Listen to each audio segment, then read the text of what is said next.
préoccupés donc par la situation qui prévaut chez nous au Mali. Et c'est pourquoi, avec les autres organisations, nous avons voulu donner notre point de vue. Nous sommes surtout choqués par les mesures qui ont été prises par l'UEMOA et la CEDEAO contre nos sœurs et nos frères du Mali. Nous allons en parler de long en large, mais je voulais juste aborder quelques aspects. Le 23 janvier prochain, donc 2022, dans une semaine, une dizaine de jours, le Sénégal va voter dans le cadre des élections locales.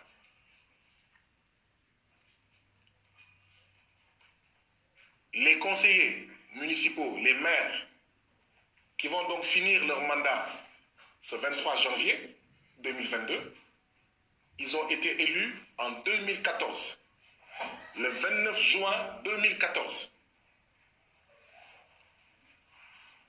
Leur mandat est fini depuis 2015, 16, 17, 18, 19. 2019, vous ajoutez 2020, 2021, 2 ans et 7 mois. Dans un pays comme le Sénégal, où il n'y a pas la guerre, où il n'y a pas de partition du territoire, le président Macky Sall a allongé le mandat des maires, le mandat des conseillers municipaux, le mandat des conseillers départementaux de 2 ans et demi. Et le Sénégal n'est pas en guerre. Et le Sénégal n'est pas touché par le terrorisme. Et nous, ce même président Macky Sall, avec d'autres présidents, pense que ce n'est pas normal que la transition malienne, dans un pays occupé, dans un pays en proie au terrorisme, dans un pays qui doit être réunifié, dans un pays qui doit être sécurisé, ce président Macky Sall-là, qui a allongé 2 ans et 7 mois au mandat des conseillers, trouve anormal qu'une transition dans ce pays-là ne fasse pas plus d'une année, ne fasse pas plus de 2 ans. Rien que cela résume l'hypocrisie. Rien que cela résume les intentions du président Macky Sall et de ses pairs de l'UEMOA et de la CEDEAO. Comment toi qui n'es pas en guerre, les mandats peuvent durer, être allongés de 2 ans et 7 mois, et ceux qui sont en guerre, ceux qui sont assassinés tous les jours par les terroristes, depuis au moins 2012, vous dites qu'ils ne peuvent pas avoir une transition qui dure. Nous ne soutenons pas forcément les coups d'État. Nous ne sommes pas forcément d'accord avec des régimes militaires. Nous souhaitons, que ce soit le Mali ou la Guinée ou le Tchad, que l'ordre normal constitutionnel soit ramené dans les meilleurs délais.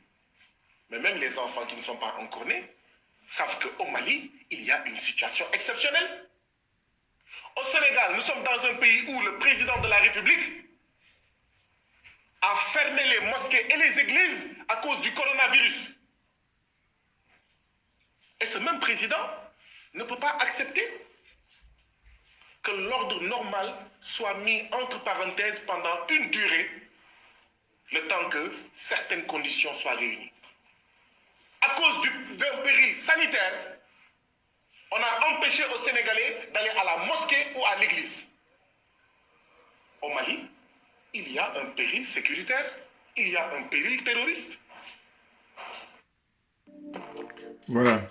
Alors, je vais m'arrêter là parce que vous voyez la pub qui s'est mise entre-temps. Bonjour à tous, aujourd'hui nous sommes donc le 20 janvier 2022. Je fais cette vidéo pour rendre hommage au frère Guy Marius Sagna. C'est un brave garçon, un brave monsieur qui est extraordinaire. Franchement, lui, c'est chapeau. C'est total respect, d'ailleurs. Parce qu'au fond, plus patriote que lui, tu meurs. Plus panafricain que lui, tu meurs. Vous voyez? Donc, je vous enverrai le lien, évidemment, de cette conférence-là qu'il a tenue il y a quelques jours pour soutenir le Mali, hein, pour soutenir, comment on appelle ça, l'injustice dont vit le peuple malien et l'escroquerie hein, organisée avec la France comme parrain. Hein, et donc, aujourd'hui, on a l'heure des réseaux sociaux, on a l'heure d'Internet, donc on est au courant des choses. Vous voyez? Donc là, c'est lui et d'autres organisations au Sénégal qui ont fait cette conférence de presse. Et puis, j'ai pris juste cette partie-là que je trouve toujours à mon choix en introduction pour faire, ma vidéo. Et donc, il précise quelque chose qui est très, très important. Il dit que, écoutez, vous comparez le Mali, qui est un pays en guerre, agressé depuis 2012, et le Sénégal, où c'est un pays où il n'y a pas de guerre. C'est un pays il n'y a pas de partition. Vous voyez? Et bien malgré ça, Macky Sall, en dictateur, trouve le moyen de ne pas organiser les élections. Et quand c'est comme ça, la CEDEAO ne se prononce pas. L'Union africaine non plus. Ils sont aux abonnés absents. Bon, on a compris que tout ça, ce sont des corrompus. Hein. Ils sont très qualifiés pour la corruption. Donc lui, ce qu'il tenait à préciser, c'est de dire que là, il va y avoir les élections le dimanche 23 janvier 2022, pour ce qui concerne les conseillers municipaux et les conseillers généraux, hein, pour les départements là, au Sénégal. Et ce qui est certain, c'est que là, Macky Sall, il va se prendre une bonne claque, mais une bonne, c'est-à-dire pour annoncer que c'est terminé. Hein, je crois qu'il doit plier ses bagages pour venir ici en France se réfugier, parce que il va y avoir évidemment des magouilles, mais j'ai regardé là, avant de faire cette vidéo, Ousmane Sonko appelle à une très très grande vigilance. Parce qu'en réalité, là, toute la jeunesse sénégalaise est mobilisée pour qu'il y ait, comment on appelle ça, un raz-de-marée dans les urnes en faveur de toute la coalition avec Ousmane Sonko. Il y a Ousmane Sonko, il y a, comment dire, le soutien de l'ancien maire de Dakar, Khalifa Sall, il y a, comment il s'appelle, Diaz, Barthélemy Diaz. Voilà, tout ça, c'est toute la nouvelle génération comme ça avec Ousmane Sonko. Et puis, évidemment, Guy Marius Sagna, qui participe au renouveau de la démocratie, comment dire, sénégalaise. Parce qu'au fond, moi, ce à quoi ça me fait penser, c'est quelqu'un comme Macky Sall, qui, je vous dis, n'est pas très âgé, hein, parce qu'il est né à partir de 60 ou 61 ou 62, en tout cas, voilà, il est dans ces années-là. Eh bien, ce monsieur, à l'époque, il avait été soutenu pour prendre le pouvoir quand il avait en face de lui quelqu'un comme, comment dire, le président Wade. Vous voyez? Mais là, aujourd'hui, il a en face de lui Ousmane Sonko. Et il est là pour tripatouiller. Et regardez, attendez, le mandat de ces sortants, là, dont l'élection est prévue pour le dimanche 23, et il précise tout à l'heure, Guy Marius Sagna, que ça fait 2 ans et 7 mois. Vous vous rendez compte? Et après, ils passent leur temps en longueur de journée de parler de démocratie. Mais il y a des minimums à respecter. Les minimums à respecter, ce sont les échéances. Vous voyez, ces gens-là ont été élus depuis 2014 et leur mandat est arrivé à terme en 2019. Voilà. Donc 2019, quand vous faites le calcul, en 2022, ça veut dire 2 ans et 7 mois. Mais donc, ils étaient en fonction, normalement, de manière illégitime. Alors, il faut aller fouiller maintenant. Alors évidemment, ils ont dû faire des lois pour dire que voilà, on va prolonger tout. Mais n'importe quoi, c'est trop facile de faire ça. Mais évidemment, vous voyez. Donc ces gens-là, ils arrivent démocratiquement, et parce qu'à l'époque, Macky Sall, figurez-vous qu'il y avait l'espoir de la jeunesse. Vous voyez. Or là, ils sont pris dans la franc-maçonnerie, naturellement. C'est un gros franc-maçon, Macky Sall. Hein? Un gros dormeur aussi. Il est connu au Sénégal pour faire des siestes, alors que... voilà. Bon, enfin, bref. Donc, ce que je tenais à dire, c'est quoi? C'est que Guy Marius Sagna, franchement, il est extraordinaire parce qu'il est courageux, il est arrêté en permanence, hein, il va en prison pratiquement, je ne sais pas, vous pouvez regarder sur Internet, vous allez voir le nombre de fois qu'il est arrêté et mis en prison. Bon, c'est un garçon formidable, moi je vous dis, je ne connais pas, hein, mais en tout cas, c'est un frère que je soutiens depuis le début, vous voyez. Et je dois dire que je l'ai découvert quand j'ai commencé à faire connaître la connaissance de Ousmane Sonko, parce que Sonko était venu à Paris et j'avais été assister à sa campagne en 2019. Vous voyez, et c'est à partir de là que j'ai commencé à regarder beaucoup plus près la vie politique au Sénégal. Et c'est extraordinaire. Il y a des gens formidables. Ah oui, ah oui. Et là, il a les pétoches, Macky Sall. Donc, il est en train de la chercher par tous les moyens pour empêcher cette révolution-là de la jeunesse, la victoire qui s'annonce là. Hein, c'est clair. Vous voyez, et d'ailleurs, comment dire, Ousmane Sonko, lui se présente, comment dire, dans son fief, c'est-à-dire à Ziguinchor. Hein, c'est un enfant de la Casamance. Hein? Donc il se présente là-bas pour la mairie. C'est extraordinaire. Ah oui, là il fait des échauffements là, pour 2024, où là il va remporter évidemment le mandat de président de la République. Et ce serait une très très grande joie pour nous autres, les panafricains. Parce que là, Ousmane Sonko, c'est un authentique panafricain. Hein. Il est contre le franc CFA, il le dit suffisamment. Il a toujours dit, il est contre les bases militaires françaises, hein, toutes les bases militaires étrangères d'ailleurs en Afrique. Donc les choses sont claires. Vous voyez, ça c'est ce qui est réjouissant et enthousiasmant pour nous autres, parce qu'on voit bien que les choses bougent, ah, bien entendu.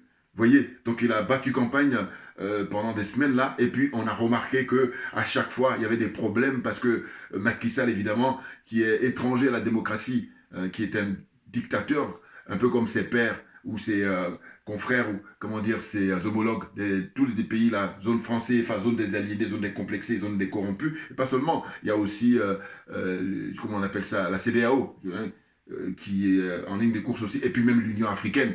Je vous dis, là, le peuple malien a porté son soutien le 14, comment dire, janvier dernier au gouvernement en place. Hein, le président Assimi Goïta et puis le premier ministre Choguel Maïga, eh ben, ils ont pour moi la carte blanche avec le raz-de-marée comme ça qu'il y a eu, la population qui s'est mobilisée, des millions de personnes sont sorties pour leur dire, voilà, on vous apporte notre soutien, et puis vous êtes là pour nous défendre, pour assurer les intérêts qui sont les nôtres, et non pas les vendus, les corrompus qui viennent là pour défendre les intérêts des forces étrangères. Vous comprenez? Donc les choses sont claires.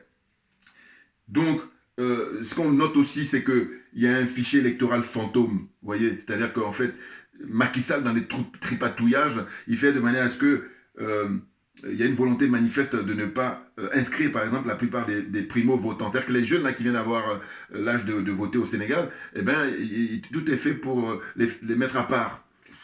C'est une république bananière, évidemment. Ça, c'est après la France. Hein. Voilà, ça, c'est les bons élèves de la France. Je veux dire, vous avez d'une part la Côte d'Ivoire et d'autre part, vous avez le Sénégal. Voilà, c'est les deux premiers, là, premiers de la classe là, pour la France-Afrique.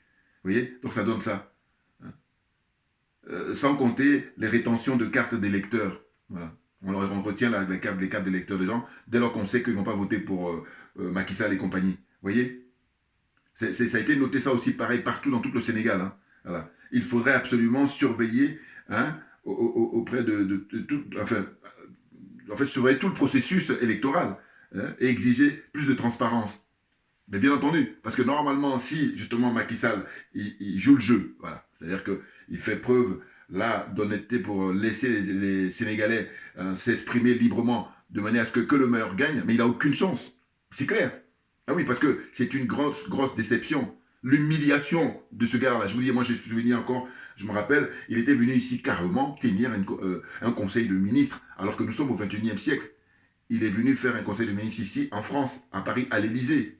Macky Sall. C'est-à-dire qu'autant dire que lui, il dit, bon, voilà, je baisse mon froc, et puis vous pouvez y aller, à volonté. Voilà. N'importe quoi. On est en train de se battre depuis des années pour tuer la France-Afrique, et lui, il dit non, je vais la nourrir. Il est venu avec ses ministres, hein, carrément. Regardez, vous avez des images sur Internet. Faire un conseil de ministres ici en France. Mais c'est du jamais vu. Ben oui, parce que dans ce cas-là, ceux qui sont battus pour parler d'indépendance en 1960, ça n'a pas lieu d'être pour lui.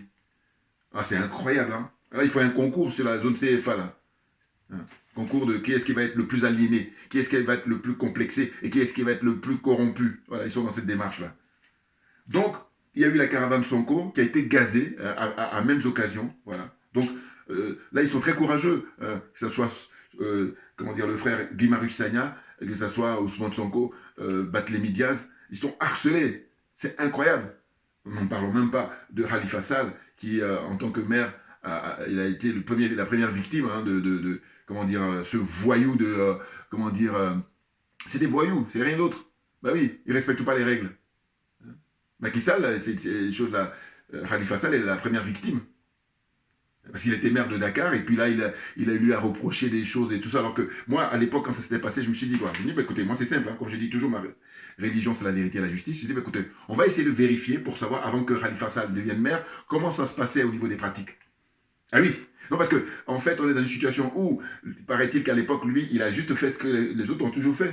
Hein, c'est-à-dire que l'argent qui était destiné là pour je vais dire, de manière discrétionnaire. C'est-à-dire, ça c'est très connu. Hein. C'est-à-dire que c'est un portefeuille là qui est réservé pour qu'il puisse, en tant que maire, faire ce qu'il a à faire pour satisfaire notamment à son électorat et tout ce que vous voulez. Mais ça, c'est pas lui qui a inauguré ça. C'est ça qui m'intéresse. Et c'est de dire quoi? C'est-à-dire que si, au niveau de la loi, ou au niveau de l'usage, au niveau de la pratique, ça se faisait pas, là je comprends. Mais il se trouve qu'avant lui, ça se faisait. Et là, comme c'était quelqu'un de très populaire, et même Macky Sall a trouvé le moyen de l'accuser par rapport à ça. Et puis, voilà, il s'est retrouvé emprisonné et tout ça. Vous voyez? Je dis, là, il doit plier ses bagages, là, maintenant. Parce que la jeunesse sénégalaise est déterminée et ils lui ont donné des signaux au mois de mars dernier. Voilà. Au mois de mars dernier, ils lui ont donné des signaux parce qu'ils voulaient recommencer la même chose en croyant qu'il allait réussir son coup. Une espèce de complot comme ça organisé pour incriminer Ousmane Sonko. Mais là, c'était un avertissement. Et comme a signalé dans sa conférence de presse Guy Marius Sagna, il y a eu des morts, figurez-vous. Donc ces gens-là doivent être conduits normalement devant les tribunaux. Et comme je dis moi toujours, c'est qu'on t'arrête, on te juge, et puis quand tu vas aller en prison, moi je dis appelez-moi, comment on va faire. C'est des gens qu'il faut les éduquer, parce qu'ils manquent d'éducation pour savoir comment, ce qu'on appelle le vivre ensemble, et puis gérer l'argent public. Ah oui, là, quand tu seras en prison là-bas. Et bien entendu, très clairement. Vous voyez? Donc, très courageux le monsieur, hein. Là c'est l'honorable Ousmane Sonko, hein. Il a un programme qui est très très révolutionnaire, il a un programme qui est très très ambitieux pour, comment dire, Ziguinchor, la ville dont il est originaire, enfin en tout cas c'est un enfant du pays, et je peux vous dire, vous pouvez regarder tout ça sur internet, hein, parce que moi j'ai regardé un petit peu, et bon, faut dire que c'est impressionnant, c'est-à-dire que c'est voilà quelqu'un qui vit avec son temps, voilà, il vit avec son temps, alors que quelqu'un comme Macky Sall, pour moi, je me dis qu'il est resté bloqué au XXe siècle. Les choses sont claires. À nourrir la France-Afrique, il faut être resté bloqué au XXe siècle. Parce que là, nous, maintenant, ça y est, on n'a plus de temps.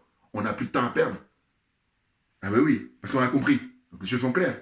Et il a notamment évoqué la mise en place là-bas d'une monnaie locale. Voilà. Et puis quand les journalistes l'ont interrogé en disant oui, patati et patata, ou etc., etc., il a donné des arguments qui, comme d'habitude, vraiment quelqu'un de très averti. Même il a donné, je crois, l'exemple de l'Autriche, ou en tout cas, il y a des pays comme ça où ça existe. Vous voyez? Une monnaie locale. Donc c'est pas lui qui est le premier à faire ça, et lui et son équipe, ils ont étudié la question pour savoir la faisabilité. Et c'est justement aussi par rapport à l'époque où on vit. Voilà. Vous voyez? Donc c'est des gens qui méritent à ce qu'on leur confie des postes importants, et puis comme ça, on avance, et on sera tous gagnants, tout naturellement. Et non pas les Macky Sall, là, qui vont venir là pour, en échange des miettes, tout donner aux multinationales françaises, et puis là, on fait le malin. Voilà. Alors qu'on est dans la pure escroquerie, et lui et son frère même qui étaient impliqués. Et là où il a beaucoup de mérite, Sonko, c'est que je vous dis, moi je l'ai vu ici en conférence de presse, il est venu en conférence à Paris dans sa campagne en 2019, c'était à Sciences Po Paris. Et après, je regardais, et il faudrait regarder, vous avez les archives, c'est son intervention là-bas à l'Assemblée nationale du Sénégal. C'est impressionnant. Ah oui. Et là, quand j'ai vu ça à l'époque, je me suis dit, mais quel est l'autre pays africain où comment dire, un député, un parlementaire, puisse comme ça parler librement et puis dénoncer toutes les magouilles de celui qui est en place, notamment le président de la République. À part le Sénégal, je ne sais pas. Dites-moi, hein, moi je veux en Afrique, hein, prendre la zone CFA là, dites-moi. Puis après, on va élargir la zone CEDEAO et puis l'Union africaine aussi. Un député qui parle comme ça librement. On va rester dans la zone francophone, il faut qu'on soit d'accord. Enfin, quand je dis francophone, mais si, CEDEAO, c'est pas que francophone, puisque les Ghanéens et puis le Nigeria, puis même aussi, comment dire, les autres pays lusophones et espagnols. Là. Bon.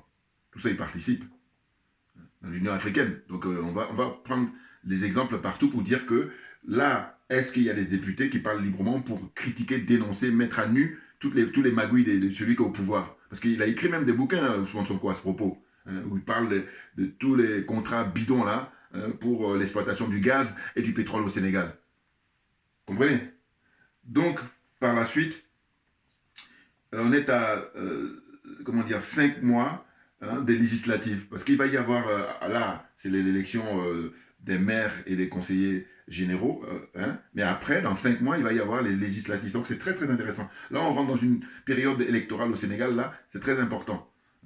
Sachant que, évidemment, en 2024, c'est là où on va arriver à la fin de cette escroquerie de Macky Sall qui arrive au pouvoir, je crois c'est depuis 2012, voilà, c'est ça, 2012, Et puis il a modifié en 2016 comment dire, la Constitution, hein, pareil. Or, quand il la modifie, il est inscrit qu'on n'a droit qu'à 2 mandats. Or, aujourd'hui, quelques temps après, est-ce qu'il a envie? Mais c'est peine perdue parce que maintenant, entre-temps, il a été rattrapé par l'actualité. Parce que vous voyez, avec ce qui s'est passé en Guinée, bon, comme le Guinée, je vous dis, je suis toujours en stand-by. Malgré tout, hein, je suis en stand-by. J'attends de voir. Parce que je sais pas, je le sens pas trop, mais bon, il y en a qui ont confiance. Je pense à mon frère Kémy Seba. Mais je dis, je préfère attendre de voir. Voilà. Parce que ça me paraît pas évident. Même si c'est vrai qu'il fait des gestes qui sont quand même remarquables. Parce que là, il fait partie de ceux qui disent qu'ils sont contre les sanctions vis-à-vis du Mali. Bon, donc on va suivre de près hein, au fil des semaines et des mois. Et puis on verra bien, on verra bien. Vous voyez? Donc, qu'est-ce qu'il fait Macky Sall? Eh bien, quand il a modifié la Constitution en 2016, eh ben, il a réduit le mandat à 5 ans. Et on s'est dit, à l'époque, quand tu dis on, je parle du peuple sénégalais, puisque c'est lui qui est concerné là, au premier chef. Donc, ils ont dit, bon, écoutez, monsieur, de 7 ans, on passe à 5 ans, il faut vous appliquer ça. Elle a dit non. Donc, finalement, ça, c'est déjà, comment dire, un premier signal du manque de crédibilité. La confiance a été rompue, là, à partir de ce moment-là, vis-à-vis du peuple sénégalais. Vous voyez? Donc, il est resté 7 ans. Et puis maintenant, il a eu un deuxième mandat, mais là, le deuxième mandat est controversé. Pourquoi? Parce que Ousmane Sonko, là, c'est en ce moment-là, en 2019, où il était candidat, et je fais le pari que si tout était fait dans la transparence, c'était Ousmane Sonko qui était élu depuis 2019, figurez-vous. Mais oui, parce qu'il avait fait un raz-de-marée dans toutes les ambassades hein, du Sénégal au monde, très clairement, même à Paris, dans le fief là, de, comment dire, monsieur Macky Sall. Oui, parce que c'est à Paris, on parle de la France-Afrique, on est au cœur comment on appelle, du système. Hein. Ah bah oui, mais même là, à Paris, s'il n'y avait pas des bourrages d'urnes, eh bien, Ousmane Sonko, il avait gagné. Parce que toute la diaspora sénégalaise a compris, il avait à l'époque, j'avais d'ailleurs sorti son livre hein, pour expliquer tout son projet de société. Et les choses sont claires. Hein. C'est un monsieur qui fait preuve de beaucoup de transparence et c'est encourageant, bien entendu. Donc Macky Sall a les péchoches là. Ben oui, parce que le temps est venu maintenant que les panafricains prennent le pouvoir, parce que ça a assez duré cette récré là, où c'est le peuple qui est perdant, hein, avec beaucoup de jeunes qui ont beaucoup de diplômes, qui n'ont pas de boulot, hein, qui n'ont pas à manger, qui n'ont pas à se nourrir, qui n'ont pas à se soigner, hein, qui sont obligés d'aller subir les humiliations comme ça dans les pays du Maghreb, hein, et après la traversée. Et je vous dis toujours que la Méditerranée est devenue le cimetière des Africains depuis des décennies. Et ça, personne n'est complètement bouleversé. C'est ça qui me cœure, moi. Parce que je dis, mais les frères qui ont les moyens, là, vous faites quoi hein? Vous êtes là juste pour chanter, juste pour la forme. Alors qu'entre-temps, ben, vous avez beaucoup d'argent à travers les ventes de vos albums, et puis aussi les royalties. Je pense là, en l'occurrence, à Alpha Blondy et à Tikenja, par exemple. Mais il n'y a pas que eux. Il y a tous les autres grands chanteurs. Vous voyez par exemple, là, j'en profiter. Elle s'appelle, comment dire, la chanteuse béninoise Angélique Kidjo, voilà, c'est une grande gueule. Moi, je l'aimais bien parce que je l'ai déjà rencontré il y a longtemps. Mais sauf que le constat que je fais, j'ai dit, mais aujourd'hui, au stade où on est rendu avec les réseaux sociaux, mais il faut que tout le monde apporte sa contribution en étant sincère, en étant direct, et non pas faire de la dénonciation et puis s'asseoir dans les studios de radio, les studios de télévision. Non, je suis désolé. Je dis, comment ça se fait que ces gens-là, qui ont cette notoriété-là, et qui ne se disent pas, bon, tiens, il y a le peuple malien là-bas qui est en train de délivrer toute l'Afrique, eh bien, je vais aller faire un concert. Là, maintenant, hein, je vous dis, janvier au plus tôt et février au plus tard. Sinon, après, c'est pas la peine. Ben oui, non parce que venez pas insulter l'intelligence des gens, voilà. Moi, je refuse qu'on insulte mon intelligence. C'est la raison pour laquelle je fais ces vidéos-là avec beaucoup de plaisir, pour dénoncer justement cette escroquerie-là qui a assez duré. Hein. Toutes les grandes stars, là, parlons pas de Youssou N'Dour, le mec, de franc-maçonnerie, noyé jusqu'à, je sais même pas à quel niveau là, voilà. Mais c'est très grave. Et c'est la raison pour laquelle, quand je regarde l'interview de quelqu'un comme Tikenja qui dit oui, il faut attendre 200 ans, j'ai dit mais on comprend pourquoi vous parlez de 200 ans. Mais parce que vous ne faites pas le nécessaire de manière à ce qu'on puisse, au lieu de 200 ans, mais comment dire, boucler les choses en 4-5 ans. Mais bien entendu. C'est-à-dire que les gens sont en train de faire des sacrifices, mais vous faites-le aussi. Oh, vous faites rien. Vous êtes embourgeoisé. Hein, et puis à se moquer du monde, à insulter l'intelligence d'autrui. Les Africains là en général, et puis des Ivoiriens, des Maliens et des Sénégalais, et des Béninois et des Togolais. Tout ce monde-là, toute cette Afrique-là, vous insultez les Africains. C'est ça, ça veut dire. Mais oui, non parce que, je vous dis, je ne vais pas m'empêcher de rappeler toujours, je dis, à l'époque de l'esclavage, excusez-moi, il n'y avait pas des Africains qui avaient des comptes en banque aussi alimentés, qui n'étaient pas actionnaires dans des grandes sociétés, comment dire encore des valeurs mobilières et immobilières, tout ce que vous voulez. Il n'y avait pas autant de richesses. Alors, évidemment, on va me dire, oui, mais c'est parce qu'ils sont tenus. Mais oui, mais dans ce cas-là, ferme-la. Bah oui. Non, parce que je trouve que le pompon, c'est quand on les entend dans les interviews. Et la dernière interview qu'il a donnée au Sénégal, il était en train de dire aux jeunes gens qui sont venus l'écouter, oui, vous savez, il y a les États-Unis qui ont mis 150 ans, 200 ans, je sais pas quoi, et la France, mais n'importe quoi. N'importe quoi.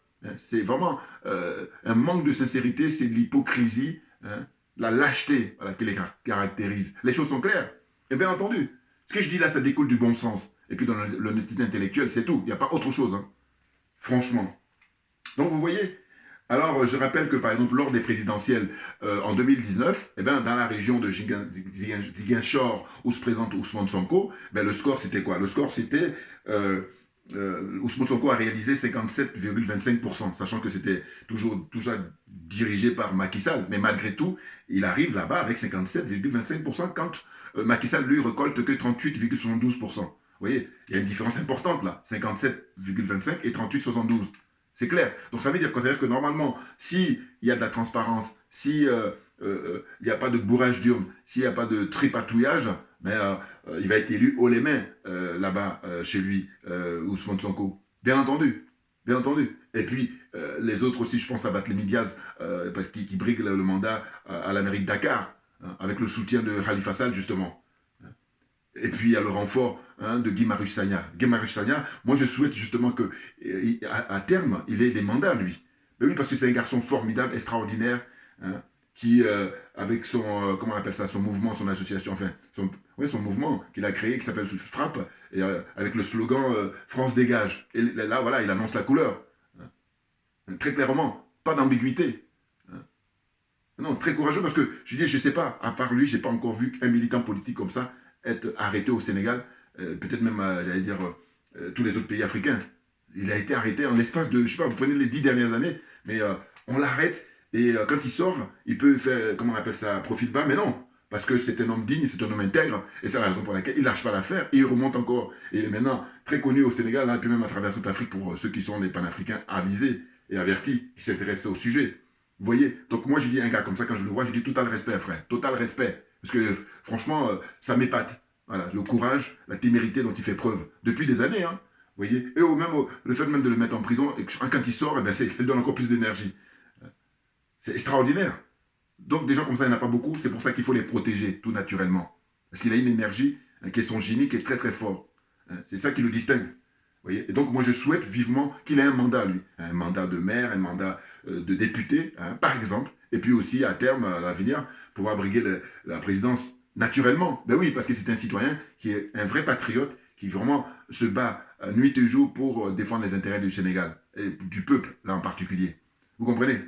Voilà, donc c'est ce que je voulais dire aujourd'hui en ce qui concerne les élections qui sont prévues au Sénégal le 23, dimanche 23 janvier 2022, là. Voilà, et c'est très important parce que on veut donner des claques, et là c'est gentil, à Macky Sall et consorts, Macky Sall et compagnie. Et pour terminer, je note que, par exemple, le président Ouad, ben, on est tous dans la combine. Ben oui, non, parce que j'ai cru comprendre que Ousmane Sonko, avec Barthélémy Diaz et puis Khalifa Sall et tout ça, ils ont voulu créer un grand mouvement pour mettre hors état de nuire Macky Sall. Mais le vieux Ouad, il est toujours dans les combines et tout. En fait, il s'en remet pas, lui, par le fait qu'il n'a pas réussi à mettre son fils. Parce que lui, son rêve, quand il était au pouvoir, quand il partait du pouvoir, il a été forcé, et bien son rêve, c'était, comment dire, mettre son fils un peu comme a pu le faire Bongo à l'époque, un peu comme a pu le faire Eyad Dema. Voilà, c'était ça le rêve de Ouad. Et là, il s'en remet pas. Ah oui. Et moi, je dis, je suis désolé en ce qui concerne son fils. Je trouve que c'est bon. On a déjà donné. Donc, on ne va pas continuer. Au nom de quoi? Tous les citoyens sénégalais, ils ont des capacités et que par conséquent, il n'y a pas de raison que, surtout lui, en tant que fils à papa, à faire n'importe quoi. Il paraît qu'à l'époque, on l'appelait, je ne sais pas si c'est Demi-Dieu ou je sais pas, il avait un surnom là. Voilà. N'importe, les mecs sont complètement à côté de la plaque. C'est la raison pour laquelle je dis, je vais mettre toute mon énergie pour défendre quelqu'un comme Khalifa Sall plutôt que Karim Wade. Non, c'est un enfant gâté. Ben oui, un fils à papa qui a été même attrapé, je me rappelle, une année, il a été attrapé à la douane avec de la drogue et tout ça. Ouais. Des gens comme ça. N'importe quoi. Et là, son père, ouais, au lieu de dire, bon tiens, aujourd'hui, je vais apporter mon soutien, et c'est très important parce que il a, comment on appelle ça, une influence importante, Wade, au Sénégal, compte tenu du fait que voilà, il est ancien président. Et puis, à l'époque, il était connu comme étant un des très très grands résistants. Et par la suite, il a déçu. Parce qu'il fait le malin, mais je me fais penser un petit peu à Gbagbo aussi, pareil là. C'est-à-dire qu'en fait, quand je dis me fait penser à Gbagbo, c'est la démarche de quoi? De dire j'ai un pied avec le peuple, et puis j'ai un pied à la France-Afrique. Voilà. Et puis maintenant, ça dépend des degrés. Hein. Je crois que lui, il fait le malin, mais en fait, il était, je crois qu'ils étaient voilà, dans la même situation. Voilà. Un pied avec le peuple, un pied avec la France-Afrique. Non. Compte tenu du défi, compte tenu de l'enjeu, on choisit. Vous avez le libre choix de faire comme Alassane Ouattara et Macky Sall, voilà, ils vont avec la France-Afrique, bon, les choses sont claires et comme ça on peut les combattre. Alors que vous êtes là à jouer, je sais pas, quelle danse là. On s'en est rendu compte. Maintenant, regardez le résultat que ça donne. Voilà, parce que malgré tout, vous êtes, comment on appelle ça, débarqué. Voilà. Donc c'est ça que je regrette dans l'attitude de Wade qui n'est pas claire du tout. Voilà. Il est en retraite ici dans les Yvelines, vous voyez. Non, tu devais être à la retraite là-bas, au Sénégal. Ça donne ça de la gueule. Voilà. N'importe quoi. Merci à vous tous pour votre patience, pour votre attention. Et on lâche rien. J'oublie pas de signaler que, évidemment, le samedi 22, il y a un grand rassemblement dans tout le monde entier, toute la diaspora, mobilisée pour soutenir le colonel président son excellence Assimi Goïta et le premier ministre Choguel Maïga et le peuple malien là en particulier. Voilà, c'est de ça dont il s'agit. Faire de manière à ce que on puisse sortir définitivement de la France-Afrique. C'est de ça dont il s'agit. Et l'heure de nous-mêmes a sonné. Dixit, Aimé Césaire. Merci bien et à très bientôt. Vous voyez, on ne lâche pas l'affaire.